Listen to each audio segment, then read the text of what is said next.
परमात्मा कहते हैं या थोड़ा सा तो जीवन है, और इसका ये भी ना मालूम जो है कितने दिन का। हम अप्रोक्सीमेटली जीते हैं ये सोच करके 80-90 वर्ष तक जीवन रहता ही रहता है, और ये कभी ध्यान में नहीं आती कि कोई 5 वर्ष का मर गया, कोई 10 वर्ष की मर गई बहन बेटी भाई, कोई 25 वर्ष के मर गए, कोई 50 वर्ष में मर जाते। तो ये फिक्स क्यों मान लिया आपने 80-90 वर्ष तो ये तू बस एक दूसरे ने देख के अटकलबाजी से हम रह रहे हैं। इसके विषय में परमात्मा कहते हैं, अपने ऊपर उदाहरण देते हैं, साथी हमारे चले गए हम भी चलन हारे, कोई कागज में बाकी रह रही तात लगी है वार। हम देखते हैं अपने साथ में रिश्तेदारों में वो जा रहे हैं और अपना भी नंबर आने वाला है, लेकिन हमारी कोई कागज में बाकी रह रही है। जिस दिन वो बाकी पूरी हो जाएगी फिर देखना आपकी भी टिकट कटेगी। कबीर थोड़ा जीवना और मंडे बहुत मुंडान, अंतिम बिना ज्ञान के व्यक्ति के आखिरी सांस तक ये जीवी काल ये वेदन लाए रखे, ये बनवा दूं वो करवा दूं, और बुढ़ापे में ज्यादा छिड़ा करे बीमारी, ना बालक माने ना उसकी बुद्धि ढंग से काम करे। बच्चों के बीच में बेमतलब वृद्ध आदमी टांग अड़ाए रखा करे, नो कर लो नाश करोगे तुम, फलाना ऐसे कर दिया। अब उस समय में जब बच्चे सियाने हो जाते हैं वो अपनी सूझबूझ से बहुत अच्छा ही करते हैं, और होना उनका वही है जो उनकी किस्मत में लिखा है। तो उससे परमात्मा कहते हैं कि रहना थोड़े से दिन है, और ना जाने कहां तक कि तू एस्टिमेट लगाए बैठे है, ये कर दूंगा वो कर दूंगा, कोठी बना दूंगा, 2 प्लाट ले लेता हूं। परमात्मा कहते हैं ये बिना ज्ञान के डले ढोरे हो तुम, 1 मिनट का भरोसा नहीं, और मुकदमे कर रहा जमीन पे। कौरव पांडव लड़का मर गए इसी पृथ्वी पे, या यही रहेगी, और वो सत्यानाश करवाएंगे। इन्हीं एकड़ जमीनों पर, इन किलों पर जो आज आप कब्जा करे बैठे हो, अरबों खरबों प्राणी मर गए, इनको अपना मान के काया तेरी है नहीं ये माया कहां से हो, चरण कमल में ध्यान रखो भाई इन दोनों को खो।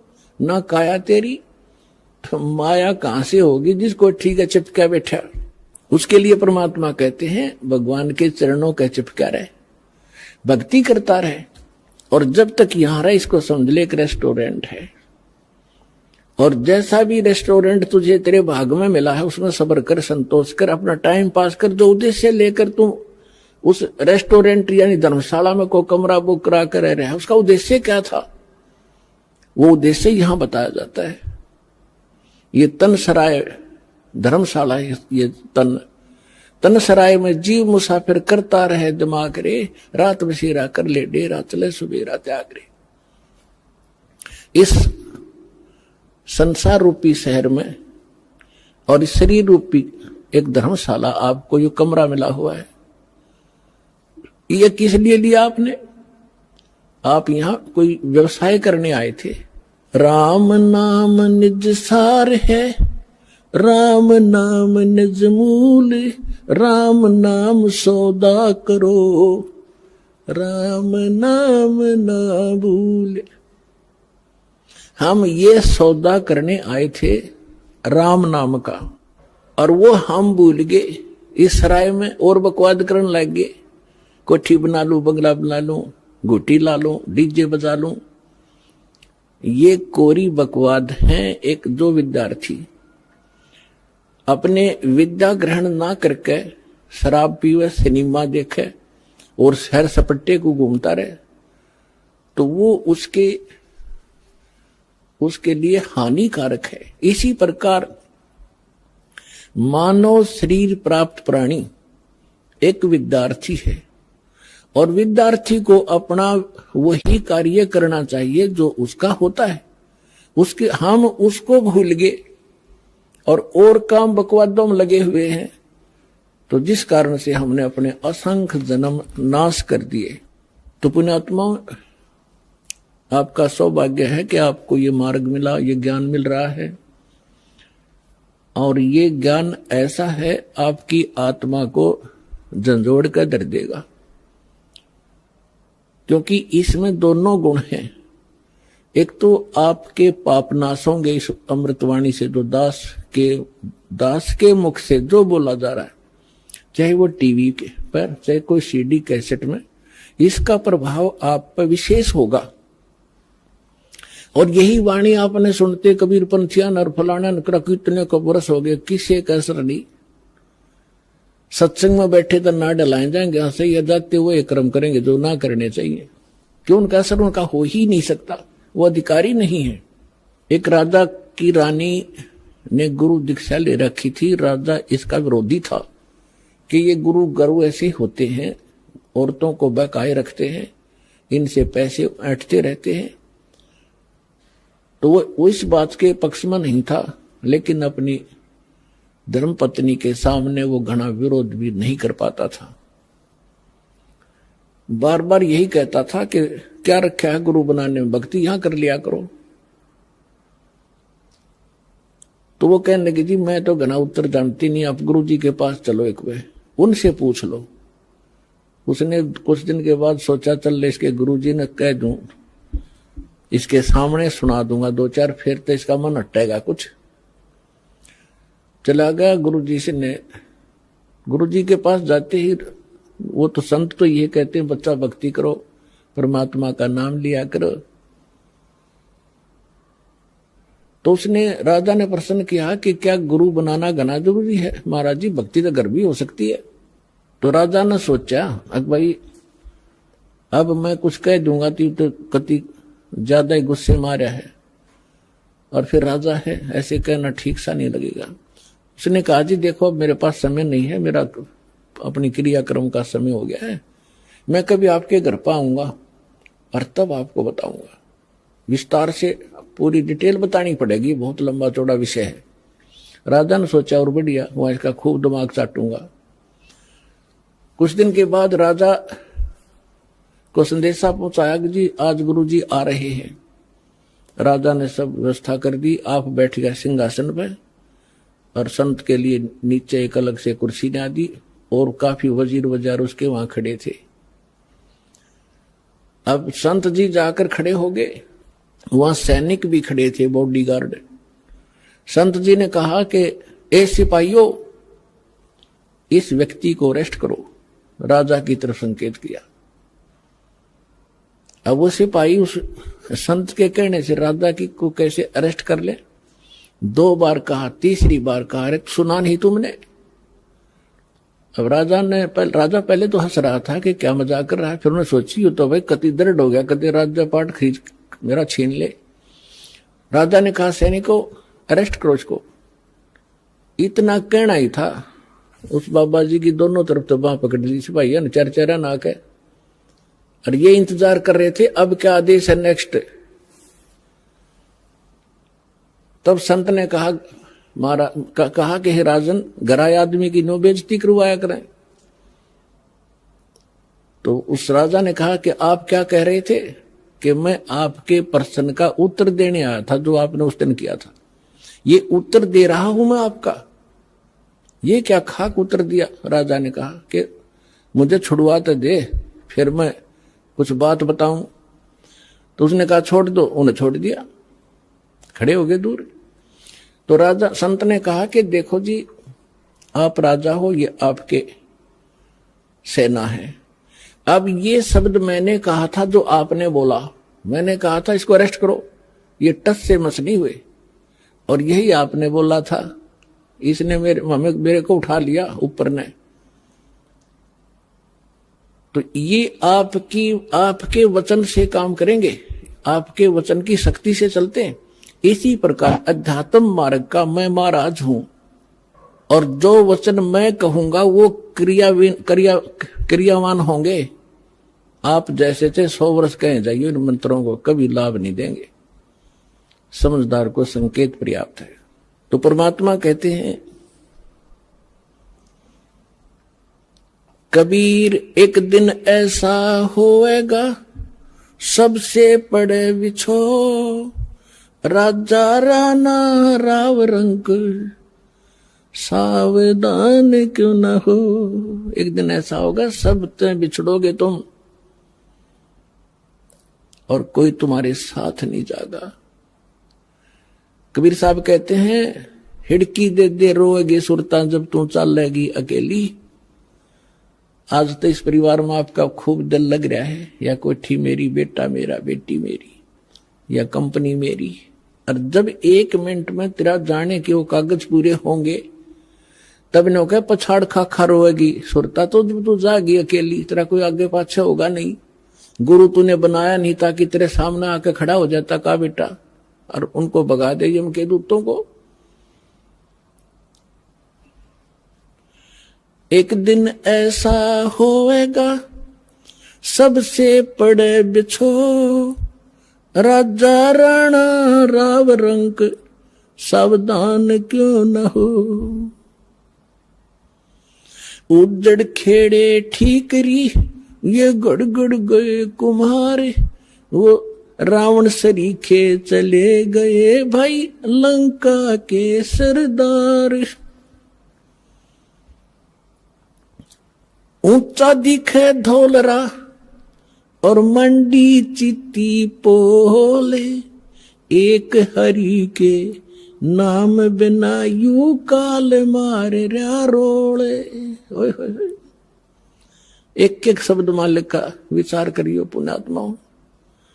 कहते थे ना बहुत ऊंचे महल दिखाई दे हैं 2-2, 3-3 मंजिल के, और खूब उसके ऊपर चित्रकारी और चिप्स लगा रखी है। एक परमात्मा की भक्ति बिना यू काल त्री रोल मार रहा है, तेना मूर्ख बना रहा है। 1 सेकंड में मृत्यु हो जाएगी और फिर गधा बनकर घूम रहा होगा, कुमार तेरा लठ मार रहा होगा। तो परमात्मा ये बताना चाहते हैं कि जितना तू जानता है इतना ही नहीं, इससे आगे भी कुछ है, वो परमात्मा या उसके बच्चे संत ही बताया करते। उनसे तुम संपर्क नहीं रखते।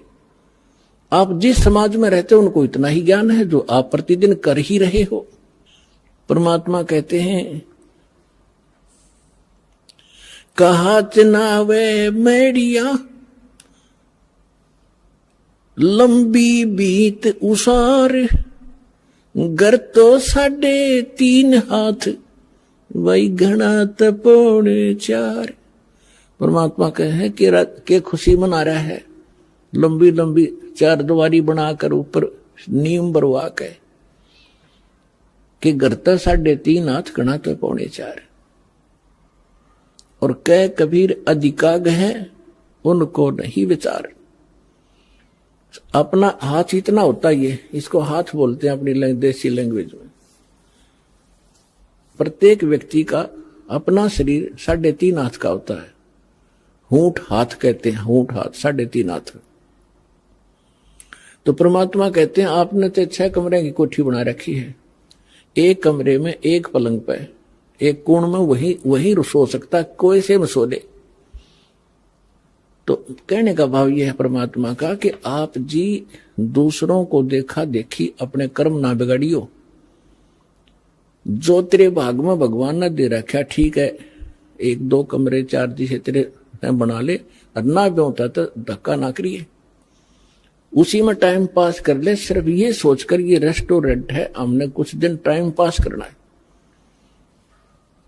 फिर हमारा दृष्टिकोण अपने परमात्मा पर आना चाहिए, कबीर भगवान पे। ये समर्थ थे, एक वर्ड में, एक शब्द में सारे ब्रह्मांड रख सकते हैं। पृथ्वी उस पर सब घास फूस बना सकते हैं, फिर पेड़ पौधे पैदा कर सकते हैं एज इट इज, फलदार नो के दो, सूर्य चांद बना रखे। तो वो परमात्मा एक झोंपड़ी में रहा करता और एक क्रिया करके दिखा करता कि है अपना वर्क भी करो, काम भी करो, राम भी जपो। इतना सच घना जरूरत नहीं है बकवादों की। यदि तुमने यहां भी सुखी रहना है और उस सुख में स्थान को प्राप्त करना है, तो फिर जब उस मालिक की तरफ देखकर आगे चलो, संसार की तरफ देखकर चलोगे, आप इस मार्ग पर बढ़ नहीं पाओगे। ठीक फिर परमात्मा कहते ज्यों राखे त्यों ही रहूं। कैसे ही रखे मालिक, चाहे आपने सुख कार दे, कोठी दे, नो प्रॉब्लम, पर भगवान ना भूलना। कहने का भाव मालिक का ये है, यानी कम से कम बता रहा है कि 3.5 हाथ और 3.25 का भी मकान हो तो भी संतोष करना, पर भगवान ना भूलना। अगर राम भूल गए और दूसरे की नकल के लिए किसी ने कोठी बनाई मैं भी बनाऊं तो बात बिगड़ेगी।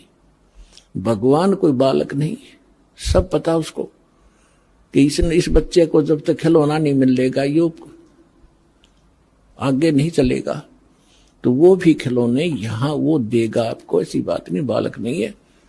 अपने बच्चे को कोई रोता नहीं देख सकता, और समर्थ धनी पिता तो कदे ना देखे, तो आप धनी पिता की संतान होगे हुई उस कबीर भगवान की।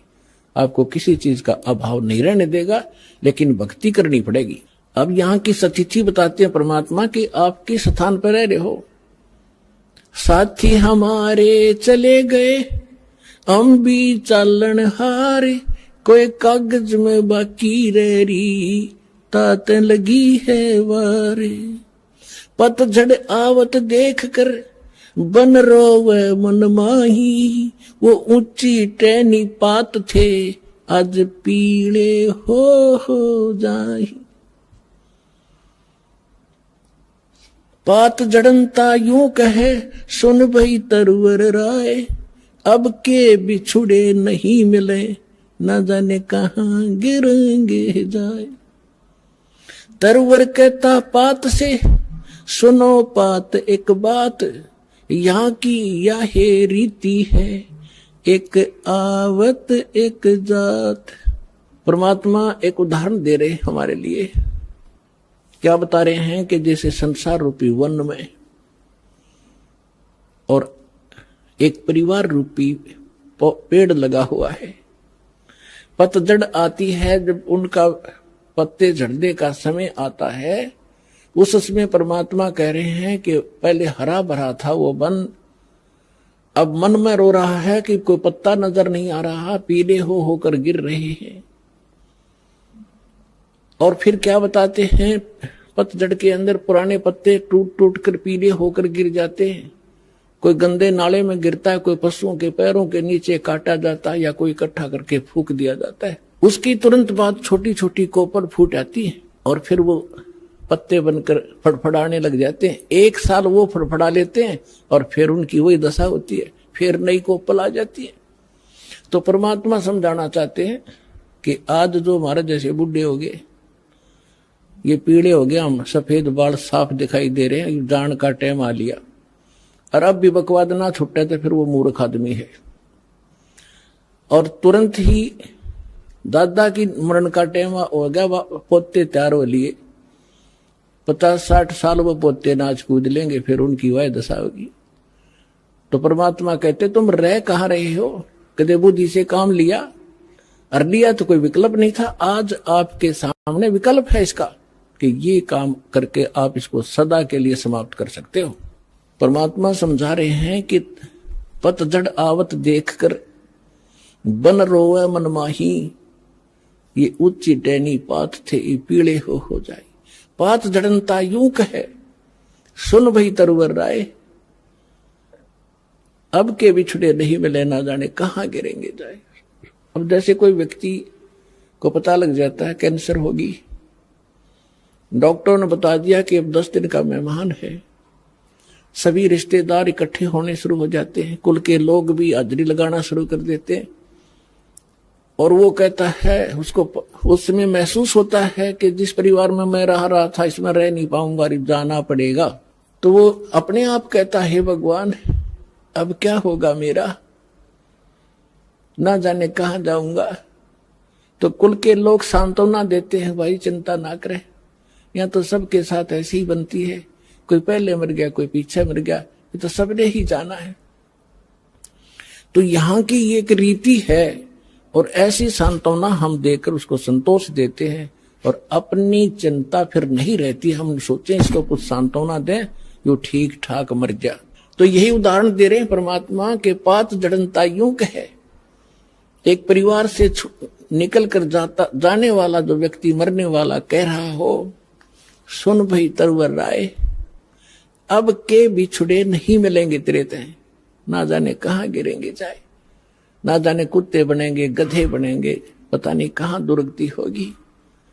अब तरवर कहता पात से सुनो पात एक बात, यहाँ की यह एक रिवाज है, परंपरा है, रीति है। एक आवे पोता आ गया, दादे की टिकट कट गई। एक आवे एक दात, यहां यह जनता तो करामती तो होगा। अब इसका विकल्प